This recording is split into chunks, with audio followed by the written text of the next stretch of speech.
Coach Allen was talking about just your approach and, coming into morning meetings and having something you very much want to teach and relay to the offense to try to, get their minds framed on what you guys have to fix. I mean, what are the things that you were teaching, I guess, today and trying to make a point of and get across to the players?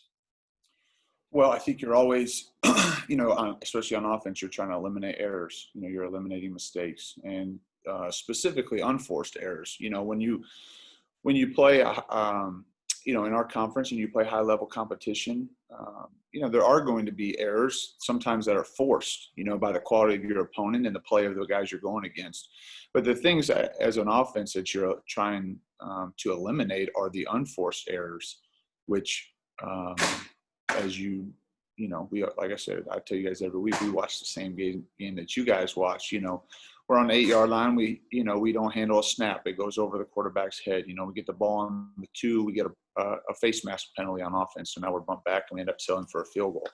There's unforced errors that occur that you're trying to eliminate to allow your unit to score more points, to be in better positions throughout longer stretches of time to score points. I think when you look at, middle of the third quarter and pretty much up until we started to go in really to a 4-minute mode, we eliminated errors and we executed at a higher level. We went right down the field and scored, I think, 17 points in 3 possessions, and really on the one possession we settled for a field goal, we should have had a touchdown. And that was, we hit a 60-some yard pass and we're down at the 2-yard line and we get a face mask penalty on offense, which obviously Watt wasn't doing that intentionally, but you can't do it. You can't grab a defender's face mask. And we don't convert a 3rd and 1, which was an error on our part. We didn't execute the play as well as we could have. And that starts with the coaches and works through the players. So really that was the biggest message, is to continue to emphasize the things that we feel like we did better in the second game compared to the first game, eliminate the errors. And if we're able to do that, we feel confident that we're able to score points regularly and more consistently. So that was really the biggest message. And, the focus for us is on our preparation, on our practice. And that's really where it starts, is the execution and the elimination of errors in practice. And so that was tied into the message we had for the guys. All right, Paul, then Tom Brew. Hey, Coach. As an offense, Indiana ranks last in the conference in terms of rushing. Is it something that starts up front with the offensive line without giving away the game plan? What can you guys do to kind of get that running game going? And how important is it to get it going to take some pressure off of Mike this week? Well, I think it's always an emphasis. It's always something that's important. And I think it's easy when you evaluate the run game to say that the line is the main issue, but that's not always the case. It's a collective effort. Coaches making sure that the plays that are being ran are putting our players in the best chance to be successful relative to the box count or the front or the pressure that you're going against. So it starts with us. Obviously the line has a large part to do with it on how they're blocking and executing. The running backs, making sure they're making the right cuts and right reads. The tight ends, making sure they're blocking their guys. The quarterback, making sure that he's making the right checks or the right reads. So it's a full unit task and job. And we feel like we made some improvements in the second game compared to the first game, but still feel like we got more to do and more work to be had. And, that'll always be an important part of what we're trying to do here. And then the other thing, you got to give credit to the teams you've gone against. They've done a nice job. I think Rutgers held Michigan State to 60 yards rushing in the first game. We had as a team, we had a 20-yard minus play when we snapped the ball over the quarterback's head. That's not helpful. So it's a collective effort. It starts with us as a staff and me specifically, making sure that we're running the ball into good looks. And we'll continue to chop at it, continue to try to get better at it, because it will be important. You can't, in this league, especially this year, we're already in November and we're only on our 3rd game, so it's not going to get warmer. You're going to have to be able to run the football, especially when the weather starts to turn even more than what it already has. So that'll be important, and we'll continue to emphasize. And we saw improvement. We saw the guys get better in the second game than they were in the first game, and that's really what we're focused on. All right, Tom, then Peegs. Nick, I have something of a full circle question for you. You grew up as the son of a football coach, and so tell me a little bit about what that was like as you being a quarterback as a kid, and then having played quarterback in this league. How much has that helped you as a coordinator now? Well, I'll just start with being a coach's kid. First off, my dad's my hero, probably like a lot of people on this call, and I looked up to him my entire life. I thought what he did was so cool. And so obviously that put me on the path to get into coaching. So it was great, it was great being a coach's kid. I had a blast, and I was thankful for that. And partly because my dad was very lucky and fortunate to coach a lot of great players, a lot of great people. He worked with some great staffs. And so that was a wonderful experience for me. As far as playing quarterback in the conference, hopefully it helps me just relate to the players. I've been in most of the stadiums. I didn't perform nearly as well as some of our guys have. So that's, I can let them know what not to do sometimes, or how to handle some adversity. But, hopefully it's the one thing about my playing career. I sat in a lot of different seats. I was a freshman walk-on. At the time, there was 105 guys that went to fall camp, and I probably was number 105. I got a phone call from the coaches like a couple of days before camp and said, "Hey, come on."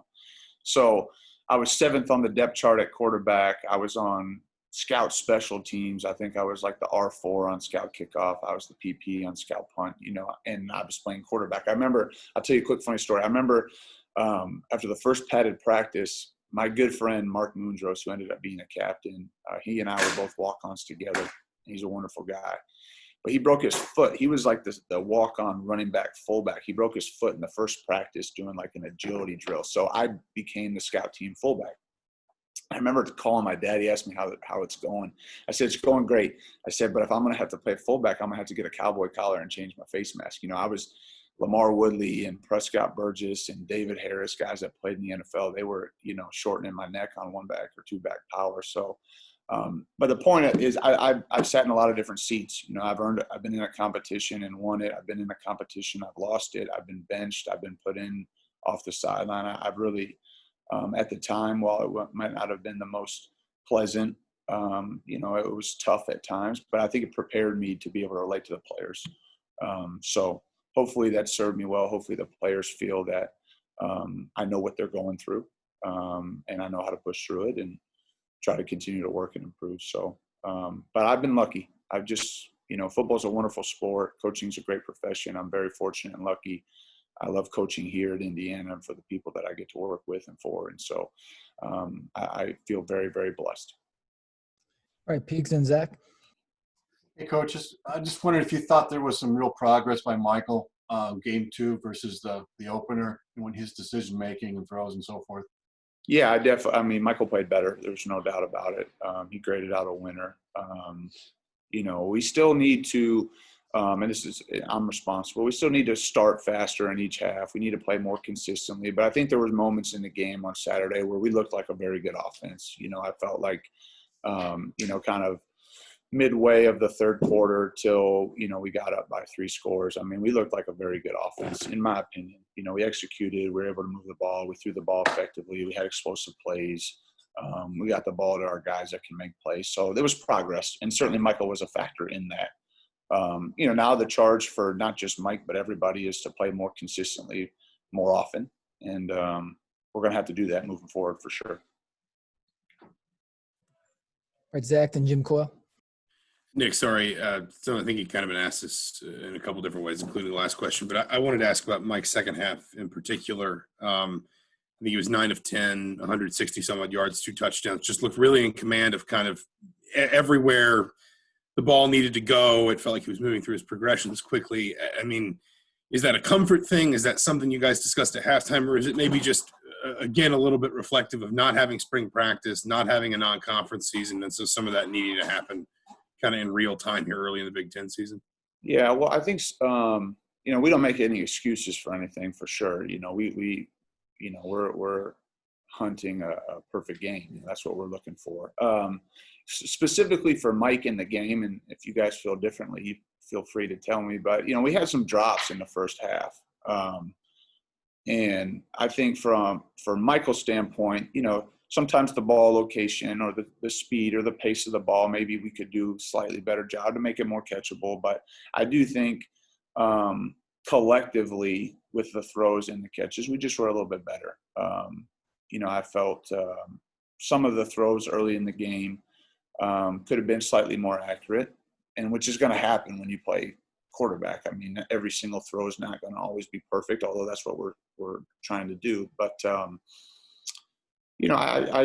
I thought Michael was prepared. I thought he played a little bit better as the game went on. Probably made some better play calls on my end.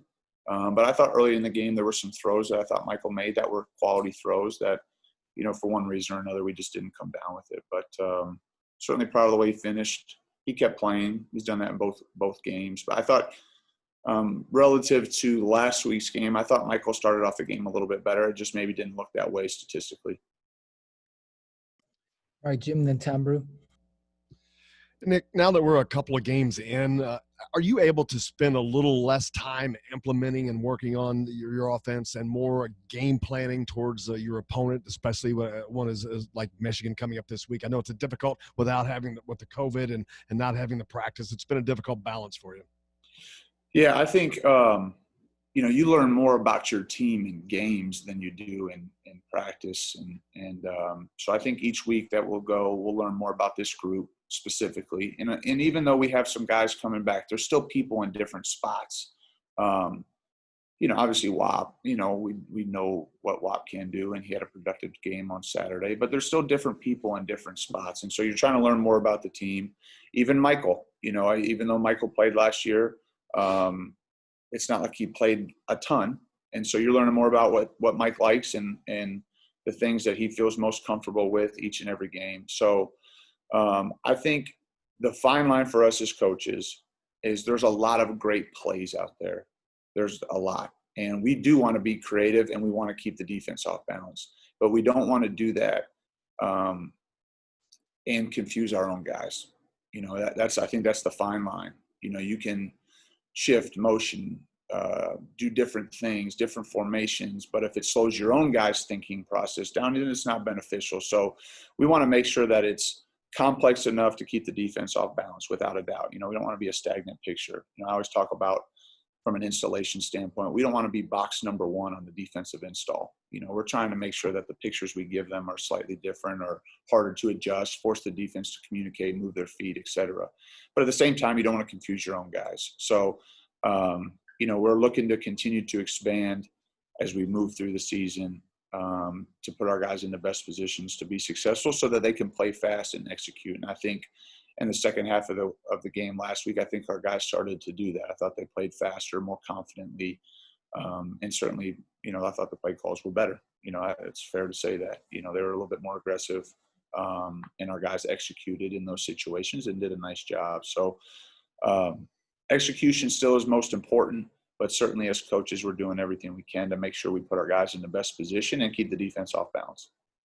All right, Tom, last one. Nick, looking ahead to Saturday, if we could, everybody sort of expected this season to be a little inconsistent at times just by the nature of how it's all played out. And watching Michigan twice, their two games obviously were very different. What have you seen in looking at film of them that's either surprised you or made you have cause for concern? Well, I think it's so early in the year. I don't know who, it's hard to say who's good, who's not, who maybe just played poorly one week or the other. And so it's hard to say that a ton about, Michigan's defense after two games, other than what you would expect from a Don Brown and the Jim Harbaugh defense would be extremely fast and physical, extremely well coached, multiple. And in just being transparent, in the game this past week, Michigan State was able to hit some big plays down the field. I mean, there really wasn't, I'm sure they're sitting there looking at it, and that was really the gist of what happened. Credit to Michigan State's skill guys and the quarterback. I thought they did a nice job. But there was a lot of very competitive and great plays by Michigan's defense. There's no doubt about it. I mean, both their defensive ends are as quality as there are in this league. Their linebackers can run. Their DBs have length.